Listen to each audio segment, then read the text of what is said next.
नमस्कार विद्यार्थियों, कक्षा 10 की हिंदी की क्षितिज जो पुस्तक है उसका पाठ्यक्रम चलिए देखते हैं।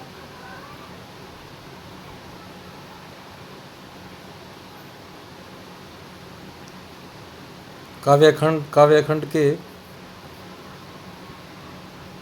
10 कविताएं हैं काव्यखंड में, और गद्यखंड में 11 से लेकर 19 तक है। तो चलिए गद्यखंड का 11वां लेसन हम प्रारंभ करने जा रहे हैं। भारतेंदु हरिश्चंद्र, एक अद्भुत अपूर्व स्वप्न। पेज नंबर 41 पे चलते हैं बच्चों।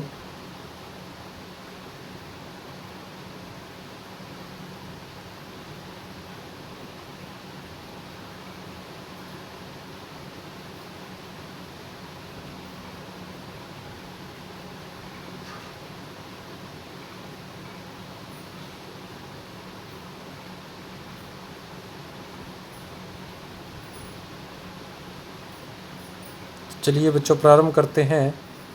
भारतेंदु हरिश्चंद्र, जन्म हुआ 1850 ईस्वी और मृत्यु हुई 1885 को। जीवन परिचय पढ़ते हैं। भारतेंदु हरिश्चंद्र का जन्म सन 1850 में काशी के एक प्रतिष्ठित और धनी परिवार में हुआ था। उनके पिता श्री गोपाल चंद्र भी हिंदी के अच्छे कवि थे। भारतेंदु जी के बाल्यकाल में ही उनके पिता का आकस्मिक देहावसान हो गया और वे उस विपुल संपत्ति के एकमात्र उत्तराधिकारी रह गए। उन्होंने अपनी संपत्ति लोक सेवा और साहित्य सेवा के कार्यों में लगा दी। उनके द्वारा स्थापित किया हुआ हाई स्कूल अब बनारस में हरिश्चंद्र कॉलेज के नाम से चल रहा है।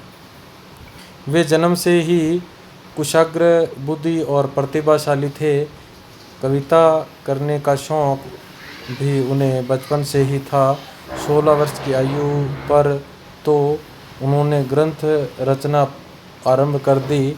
लगभग 35 वर्ष की अल्प आयु में ही सन 1885 ईस्वी में उनका स्वर्गवास हो गया। तो बच्चों, भारतेंदु हरिश्चंद्र का जन्म कब हुआ? 1850 काशी में हुआ। इनके पिता का नाम क्या था? गोपाल चंद्र। ये भी क्या थे? हिंदी के अच्छे कवि माने जाते हैं। ठीक है बच्चों। और बनारस में इनकी हाई स्कूल की परीक्षा इन्होंने पास की और ये पढ़ाई में कुशाग्र बुद्धि वाले और प्रतिभाशाली थे। इनको बचपन से कविता लिखने का शौक़ था। 16 वर्ष की आयु में इन्होंने लिखना प्रारंभ कर दिया था और मात्र 35 वर्ष की अल्प आयु में इनका निधन हो जाता है 1885 को। ठीक है बच्चों, आगे पढ़ते हैं। भारतेंदु को वर्तमान हिंदी गद्य का प्रवर्तक माना जाता है। तो अंडरलाइन कर लेना बच्चों, वर्तमान हिंदी गद्य का प्रवर्तक किसे कहा गया है? भारतेंदु हरिश्चंद्र को। ठीक है बच्चों। भाषा और साहित्य दोनों पर उनका स्थायी प्रभाव पड़ा है।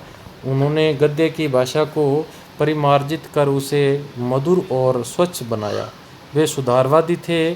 प्राचीन और नवीन का सामंजस्य भारतेंदु जी की सबसे बड़ी विशेषता रही है। आपकी भाषा में संस्कृत के तद्भव शब्दों की ही बहुतायत है। एक तो संस्कृत भाषा के तद्भव और तत्सम 2 प्रकार से होते हैं। तो ये हमने व्याकरण में जाना। लोकोक्तियों और मुहावरों के प्रयोग से ही उनकी भाषा में और भी लालित्य आ गया है और स्थान स्थान पर रोचकता बढ़ाने के लिए उन्होंने हास्य और व्यंग्य के प्रयोग भी किए हैं। उनके देश सेवा और साहित्य सेवा से प्रभावित हो उस युग की जनता ने उन्हें भारतेंदु की उपाधि से सुशोभित किया। तो बच्चों, उस समय जो जनता देश सेवा और साहित्य सेवा से भारतेंदु से लोग बहुत प्रभावित हुए। इस वजह से उस युग को ही भारतेंदु की उपाधि से सुशोभित किया, अर्थात उस समय उस युग को भारतेंदु के नाम से जाना जाता है। तो चलिए आगे पढ़ते हैं। उन्होंने कवि वचन सुधा हरिश्चंद्र मैगजीन का संपादन किया। तो संपादन किसका किया उन्होंने? कवि वचन सुधा का और हरिश्चंद्र मैगजीन का संपादन किया। भारतेंदु ने कुल मिलाकर 175 ग्रंथ लिखे, जिनमें बहुत से केवल अनुवाद ही है। उनके द्वारा लिखे गए नाटकों का हिंदी संसार में बड़ा आदर है। उनमें वैदिकी, हिंसा न भवती, कर्पूर मंजरी, सत्य हरिश्चंद्र, चंद्रावली नाटिका, भारत दूरदशा, अंधेर नगरी, नील देवी, मुद्रा राक्षस आदि बहुत प्रसिद्ध ग्रंथ इनके माने गए हैं। मुख्य मुख्य इनके ग्रंथ हैं। ठीक है बच्चों, आगे पढ़ते हैं। पाठ परिचय। प्रस्तुत निबंध भारतेंदु जी की विनोद प्रिय प्रवृत्ति का प्रतिनिधि उदाहरण है। इसमें उन्होंने तत्कालीन समाज का एक व्यंग्यपूर्ण चित्रण अपनी हास्य व्यंग्यात्मक शैली में प्रस्तुत किया है। संसार में प्रत्येक मनुष्य अपने यश के लिए क्या क्या प्रयत्न करता है, वह अपना नाम अमर रखने के लिए किस प्रकार लालायित रहता है, यही इस प्रकार का वर्णनीय विषय है। समाज धर्मांता, स्वार्थपरता तथा अंग्रेजी शासन की अत्याचारपूर्ण नीति से किस प्रकार जर्जरित हो गया था तथा शिक्षा के पवित्र क्षेत्र में भी लोग क्या सोचते थे, इन बातों का व्यंग्य में चित्र यहाँ प्रस्तुत किया गया है। तो पाठ का नाम है एक अद्भुत अपूर्व स्वप्न। तो चलिए बच्चों प्रारंभ करते हैं। आज रात्रि को पर्यक पर जाते ही अचानक आँख लग गई। सोते ही सोचता क्या हूँ कि इस चलायमान शरीर का कुछ ठिकाना नहीं। इस संसार में नाम स्थिर रखने की कोई युक्ति निकल आवे तो अच्छा है, क्योंकि यहाँ की रीति देख मुझे पूरा विश्वास होता है कि इस चपल जीवन का क्षण भर का भरोसा नहीं। ऐसा कहा भी है, श्वास श्वास पर हरि भजो, वृथा श्वास मत होए न जाने, या श्वास को आवन होए न होए। अर्थात कहने का अर्थ है कि श्वास श्वास भजो, अर्थात इस शरीर में श्वास का कोई पता नहीं है, ये कब इसमें विलीन हो जाए। और हरि भजो अर्थात जो परमात्मा का नाम है वो लेना चाहिए। ठीक है। व्यर्थ अर्थात व्यर्थ में ही हम क्या है इस श्वास को लेते अपना जो जीवन है वो व्यतीत करते जा रहे हैं। ठीक है, खोते जा रहे हैं, मतलब खोना। न जाने क्या श्वास को आवन होए न होए। अब इस प्रकार से न जाने श्वास आए या न आए, इसका कोई पता नहीं। अर्थात जो इस संसार में जो शरीर है बिल्कुल क्या है, नश्वर है, नाशवान है, और जिसका जीवन है तो मृत्यु भी निश्चित है। तो इसका कहने का तात्पर्य है कि हमें जीवन के अंदर उस परमात्मा का नाम लेना अति आवश्यक है। ठीक है बच्चों, चलिए आगे देखते हैं। देखो समय सागर में एक दिन सब संसार अवश्य मगन हो जाएगा। कालवश शशि सूर्य भी नष्ट हो जाएंगे, आकाश में तारे भी कुछ काल पीछे दृष्टि न आवेंगे। केवल कृति कमल संसार सरोवर में रहे व न रहे, और सब तो एक तप्त तवे की बूंद हुए बैठे हैं।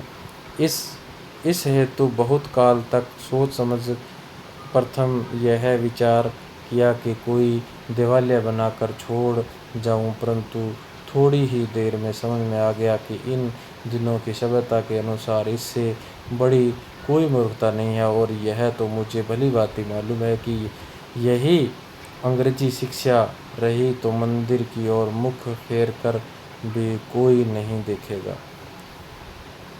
अर्थात कहने का अर्थ है कि इस संसार में अगर अंग्रेजी शिक्षा रही तो क्या होगा, इस मंदिर की ओर कोई भी और मुँह नहीं करेगा, और धीरे धीरे जो पाश्चात्य संस्कृति का क्या होगा, वास हो जाएगा, और जो हमारा भारतीय जो संस्कृति है वो विलीन होती जाएगी। ठीक है बच्चों, वो उसको छोड़ते हुए आगे पाश्चात्य संस्कृति में लोग प्रवेश करते जाएंगे और अपनी जो संस्कृति है उसे भूल जाएंगे। ठीक है बच्चों, आगे देखते हैं। इस प्रकार विचार का परित्याग करना पड़ा। फिर पढ़े पुस्तक रचने की सूझी, परंतु इस विचार में बड़े कांटे निकले, क्योंकि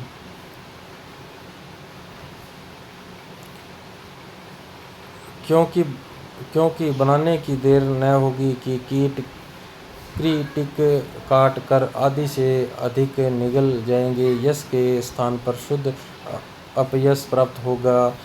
जब देखा कि अब टूटे फूटे विचारों से काम नहीं चलेगा, तब लाडीली नींद को 2 रात पड़ोसियों के घर भेज आंख बंद कर शंभू की सी समाधि लगा गया।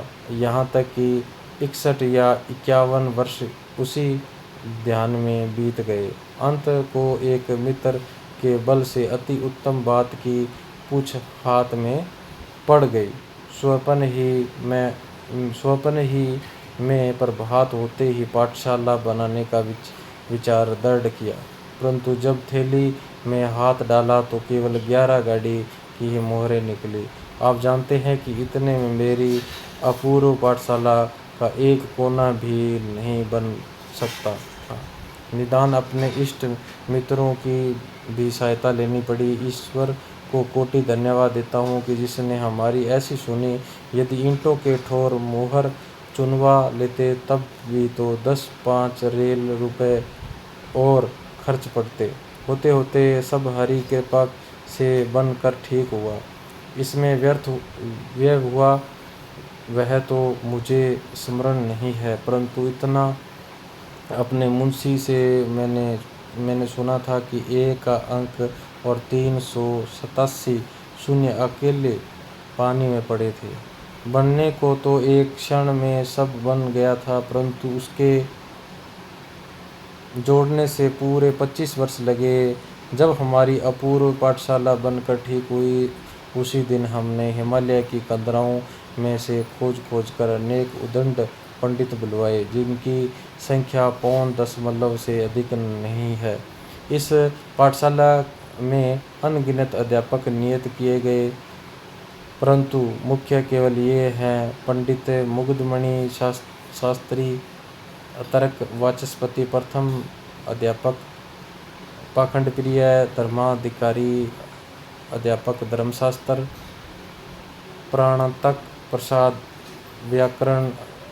व्याकरण अध्यापक वेदक शास्त्र, लुप्त लोचन ज्योतिषाभरण अध्यापक ज्योतिष शास्त्र, शीलदावानल नीति दर्पण अध्यापक नीति शास्त्र और आत्मविद्या। इन पूर्वोक्त पंडितों के आ जाने पर अर्धरात्रि गए पाठशाला खोलने बैठे। इस समय सब इष्ट मित्रों के सम्मुख उस परमेश्वर को कोटि धन्यवाद दिया जो संसार को बनाकर क्षण भर में नष्ट कर देता है, और जिसने विद्याशील बल के सिवाय मान, मूर्खता, परद्रोह, परनिंदा आदि परम गुणों से इस संसार को विभूषित किया है। हम कोटि धन्यवाद पूर्वक आज इस सभा के सम्मुख अपने स्वार्थरत निश्चित की प्रशंसा करते हैं, जिसके प्रभाव से ऐसे उत्तम विद्यालय की नींव पड़ी। उस ईश्वर को ही अंगीकार था कि हमारा इस पृथ्वी पर कुछ नाम रहे, नहीं तो जब द्रव्य की खोज में डूबते डूबते बचे थे, तब कौन जानता था कि हमारी कपोल कल्पना सत्य हो जाएगी। परंतु ईश्वर के अनुग्रह से हमारे सब संकट दूर हुए और अंत समय हमारी अभिलाषा पूर्ण हुई। हम अपने इष्ट मित्रों की सहायता को पूरी कृपा से इतना द्रव्य हाथ आया कि पाठशाला का सब खर्च चल गया और 10-5 पीढ़ी तक हमारी संतान के लिए बच रहा। हमारे पुत्र परिवार के लोग चैन से हाथ पर हाथ धरे बैठे रहे। हे सज्जनों, यह हमारी कृपा का विस्तार है कि तन मन से आप इस धर्म कार्य में प्रवृत्त हुए। नहीं, मैं 2 हाथ पैर वाला बेचारा मनुष्य आपके आगे कौन कीड़ा था जो ऐसे दुष्कर कर्म को कर लेता। यहाँ तो घर की केवल मूछें ही मूछें थी। कुछ में कुछ गंगाजल